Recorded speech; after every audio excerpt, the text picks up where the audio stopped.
Hello friends, welcome back to my channel. আজকে আবার একটা সাবেকি রান্না নিয়ে হাজির হয়েছি, সজনে ডাঁটা দিয়ে মুসুর ডাল। এই রেসিপিটা না আমি ছোটোবেলায় প্রচুর খেতাম। আমাদের গ্রামের বাড়িতে ডাঁটার সিজনে এই ডালটা বানানো হতো। জয়েন্ট ফ্যামিলির মেয়ে, তাই ডালের ভ্যারাইটিস প্রচুর পরিমাণে খেয়েছি। আর এই ডালটা অনেকটা পরিমাণে বানানো হতো, আর যে ডালটার মধ্যে বিভিন্ন রকম সবজি, ডাঁটা আর মুসুর ডাল দিয়ে বানানো হতো।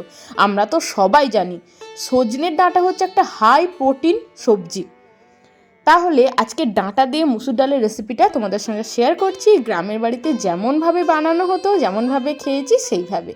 প্রথমেই কড়াইয়ের মধ্যে জল গরম করতে দিয়ে দিলাম, জলের মধ্যে নুন দিয়েছি, তারপর 1 কাপ মতো ধুয়ে নেওয়া মুসুর ডাল দিয়েছি, সঙ্গে দিয়েছি আলু, কুমড়ো আর সজনে ডাঁটা। এছাড়াও তোমরা কিছু কিছু সবজি অ্যাড করতে পারো, এর মধ্যে ঝিঙে দিলেও বেশ ভালো লাগে। চলো, আমি আলু, কুমড়ো, সজনে ডাঁটা দিয়ে ডালটা বানাচ্ছি। আর এই মুসুর ডালটা কড়াইয়ে বানালে একটা সুবিধা হয়, ডালটা যখন ফুটে যাবে না, ডালের উপরে যে ফেনাগুলো ভাসে সেগুলো কিন্তু হাতা করে তুলে ফেলে দেবে। একটা মিডিয়াম সাইজের টমেটো আর 3টে চেরা কাঁচা লঙ্কাও আমি ডালটার মধ্যে দিয়েছি। তারপর মিনিট 5 মতো ঢাকা দিয়ে রাখবো। তারপরে দেখবো ডালটা কিন্তু ফুটতে শুরু করে দিয়েছে, আর উপর থেকে সাদা সাদা ফেনার মতো ভেসে উঠেছে। এই সাদা ফেনাগুলো যদি ডাল থেকে তুলে দেওয়া হয় না, তাহলে অনেকটা পরিমাণ ডালের যে ক্ষতিকর পদার্থটা সেটা কিন্তু চলে যায়। যাদের ইউরিক অ্যাসিড আছে, মুসুর ডালটা ভয়ে খেতে পারে না, এইভাবে ফেনাটা যদি তুলে দেওয়া হয় কড়াইয়ে সেদ্ধ করে, তাহলে কিন্তু মুসুর ডালটা মাঝে মধ্যে খাওয়াই যায়। চলো, এবার ঢাকা দিয়ে মোটামুটি 10 মিনিট মতো ফুটিয়ে নিয়েছি। ডাল, কুমড়ো, আলু, ডাঁটা সব কিন্তু সুন্দরভাবে সেদ্ধ হয়ে গেছে। যদি ডালটা একটু মোটা পছন্দ করো তাহলে আর জল দিও না, আর ডালটা যদি একটু পাতলা পাতলা খেতে চাও তাহলে আর অল্প একটু জল দিয়ে দিও। আমি একটু জল অ্যাড করব, আর 1 কাপ মতো জল এখানে আমি অ্যাড করে দিয়েছি। জলটা অ্যাড করে কিছুক্ষণ একবার ফুটিয়ে নেব। যদি নুন লাগে এই সময় নুন দিয়ে দিতে পারো। চলো, ভালো করে কিছুক্ষণ একবার ফুটিয়ে নিয়ে ডালটা নামিয়ে রাখবো। আর এর মধ্যে এবার ফোড়ন দেব।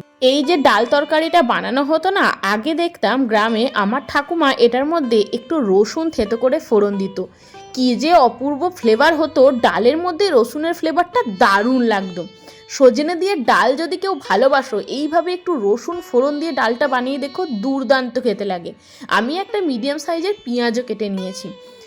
রসুন আর পেঁয়াজটাকে ভালো করে একটু ভাজা ভাজা করে নিচ্ছি, আর একটা মিডিয়াম সাইজের টমেটো অ্যাড করব। টমেটো দিলে একটু টক টক খেতে বেশ ভালোও লাগে।